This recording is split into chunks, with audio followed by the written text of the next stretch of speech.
ایک بڑا جلیل القدر بادشاہ تھا۔ اس کے ہاں ایک کاہن یا ساحر تھا جو اپنے فن میں کمال رکھتا تھا۔ اس کی سلطنت گویا اسی کے جادو کے بل بوتے پر قائم تھی۔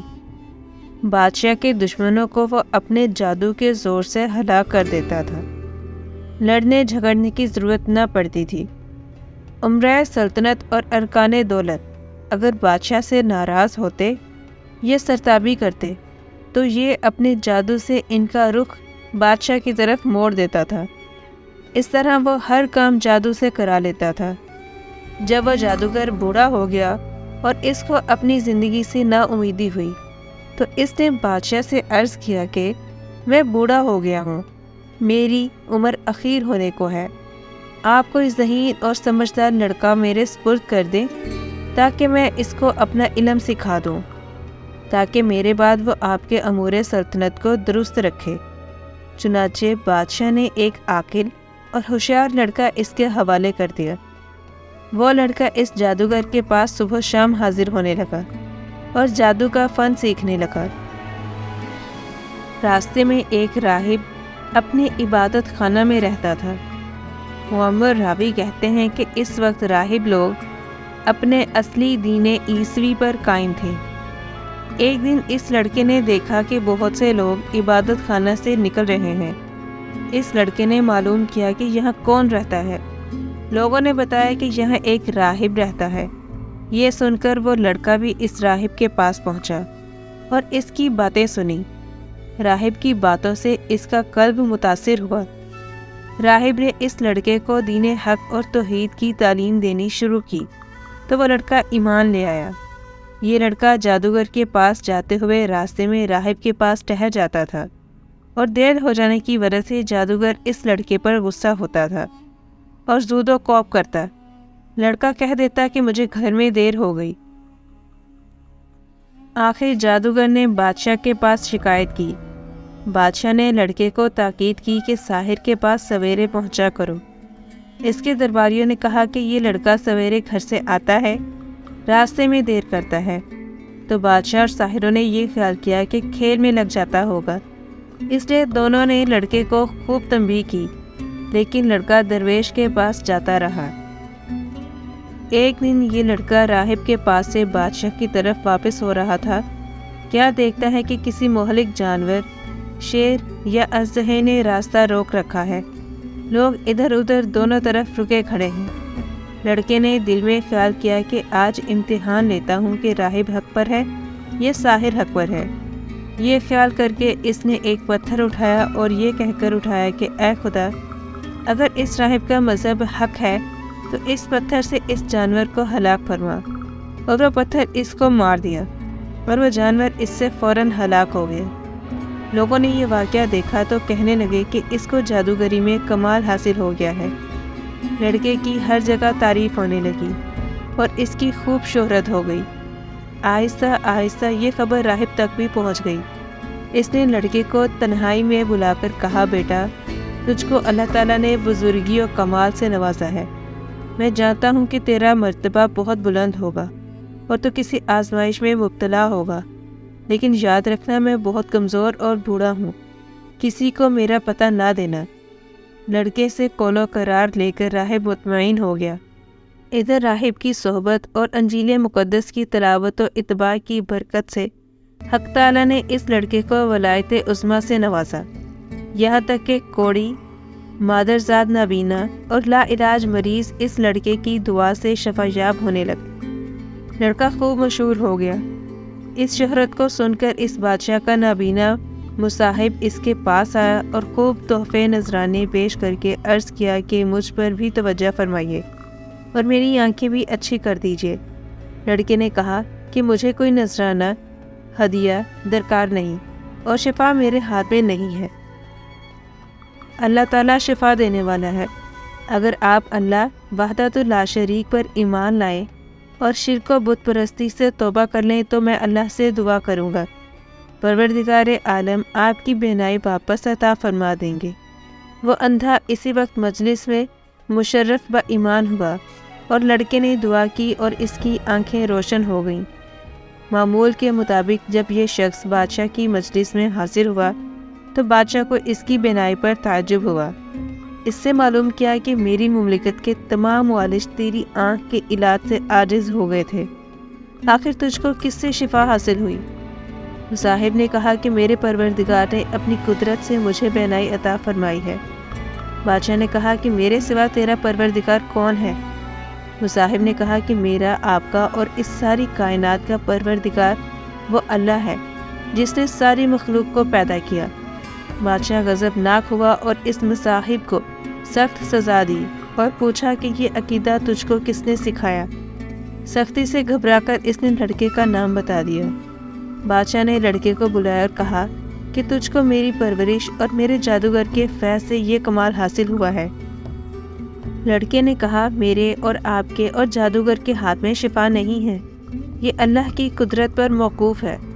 بادشاہ سخت ناراض ہوا اور اس کو کڑی سزا دلوائی اور کہا یہ لڑکا بہت غائب رہتا تھا، معلوم ہوتا ہے کہ یہ کسی جگہ جاتا تھا، وہاں اس کے خیالات بدل گئے۔ جادوگر نے بھی دربار میں حاضر ہو کر عرض کیا کہ یہ لڑکا مدت سے غائب ہے، میرے پاس نہیں آتا۔ بادشاہ نے کہا اس سے سختی سے پوچھا جائے کہ یہ مدت سے کہاں رہا اور کس کے پاس آتا جاتا ہے۔ جب سختی حد سے بڑھ گئی تو لڑکے نے مجبور ہو کر گوشہ نشین راہب کا نام بتا دیا۔ بادشاہ نے راہب کو گرفتار کر کے حاضر دربار کیا اور اس سے کہا کہ اگر تو اپنے دین سے نہ پھرے گا تو تجھ کو آرے سے چیر دیا جائے گا۔ راہب نے کہا کہ میں ہرگز اپنے دین برحق سے نہ پھروں گا اور جو مصیبت آئے گی اس پر صبر کروں گا۔ چنانچہ بادشاہ کے حکم سے اس راہب کو آرے سے چیر دیا گیا۔ پھر مصاحب کو بلا کر یہی کہا۔ مصاحب نے بھی دین برحق کو چھوڑنے سے انکار کر دیا اور اس کو بھی آرے سے چیر کر شہید کر دیا گیا۔ پھر لڑکے کو بلا کر سمجھایا گیا کہ اگر تجھ کو زندگی محبوب ہے تو باز آ جا، ورنہ تو ان دونوں کا انجام دیکھ چکا ہے، تیرا حشر بھی یہی ہوگا۔ لڑکے نے بادشاہ کی بات ماننے سے انکار کر دیا تو بادشاہ نے چند آدمیوں کو حکم دیا کہ اس لڑکے کو پہاڑ کی چوٹی پر لے جاؤ اور اس کو خوب سمجھاؤ، اگر مان گیا تو اس کو بڑا مقام دوں گا اور اپنا مصاحب بنا لوں گا، اور اگر یہ باز نہ آئے تو پہاڑ کی چوٹی پر سے اس کو دھکیل دینا تاکہ اس کے اعضاء پاش پاش ہو جائے۔ جب اس کو پہاڑ پر لے گئے اور سمجھایا دھمکایا تو لڑکے نے اللہ سے اپنی حفاظت کی دعا کی۔ اسی وقت پہاڑ پر زلزلہ پیدا ہو گیا اور شاہی لوگ پہاڑ سے گر کر ہلاک ہو گئے۔ لڑکا بعافیت گھر واپس آیا۔ بادشاہ نے پوچھا کہ وہ لوگ کہاں ہیں؟ وہ تجھ کو لے گئے تھے۔ لڑکے نے جواب دیا کہ میرے پروردگار نے ان کے شر سے میری حفاظت کی اور ان کو ہلاک کر دیا۔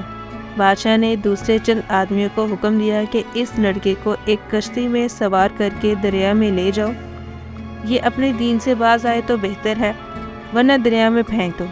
چنانچہ وہ اس کو دریا میں لے گئے اور سمجھایا۔ لڑکے نے پھر دعا کی تو کشتی الٹ گئی اور شاہی لوگ غرق ہو گئے اور لڑکا صحیح سالم واپس آ گیا۔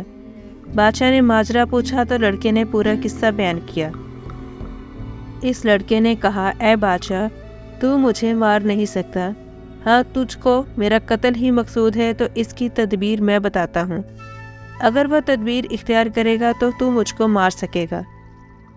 بادشاہ نے تدبیر پوچھی تو لڑکے نے کہا اس شہر کے تمام لوگوں کو شہر سے باہر ایک میدان میں جمع کر لے اور مجھ کو سولی پر چڑھا کر ایک تیر اپنی ترکش سے نکال کر کلمہ بسم اللہ ربا حاضل غلام کہہ کر وہ تیر میرے مار تو میں مر جاؤں گا۔ بادشاہ نے یہی کیا تو تیر اس لڑکے کی کن پٹی پر لگا۔ اس لڑکے نے اپنا ہاتھ کن پٹی پر رکھ لیا اور یہ کہتا ہوا شہید ہو گیا کہ میں اپنے پروردگار کے نام پر شہید ہو کر کامیاب ہو گیا۔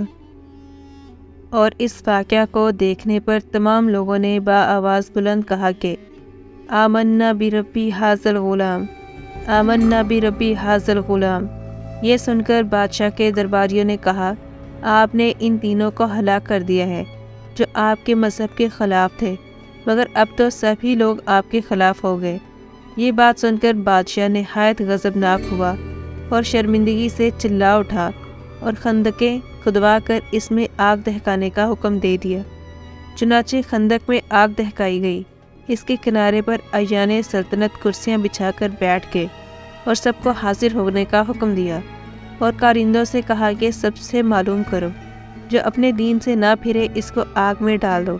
چنانچہ شاہی فرمان کے مطابق ایمان والوں کو آگ میں ڈالنا شروع کیا گیا، یہاں تک کہ ایک ایسی عورت کو بھی لایا گیا جس کی گود میں بچہ تھا۔ عورت کو جب آگ میں ڈالنے لگے تو وہ ہچکچائی۔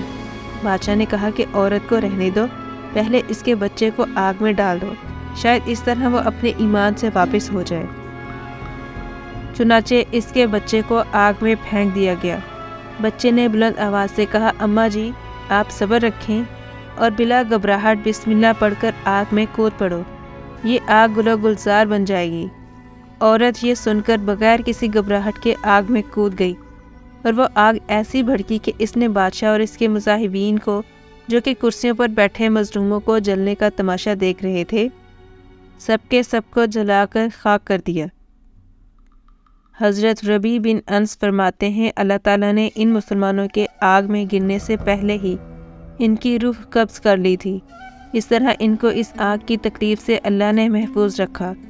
محمد بن اسحاق نے اس واقعہ کو بہت تفصیل سے ذکر کیا ہے اور اس لڑکے کا نام عبداللہ بن تامر بتایا ہے، اور یہ بھی لکھا ہے کہ یہ واقعہ یمن کے شہر نجران میں پیش آیا تھا، اور اس حادثہ میں اس ظالم بادشاہ نے تقریباً 20,000 آدمیوں کو آگ میں ڈال کر شہید کیا تھا۔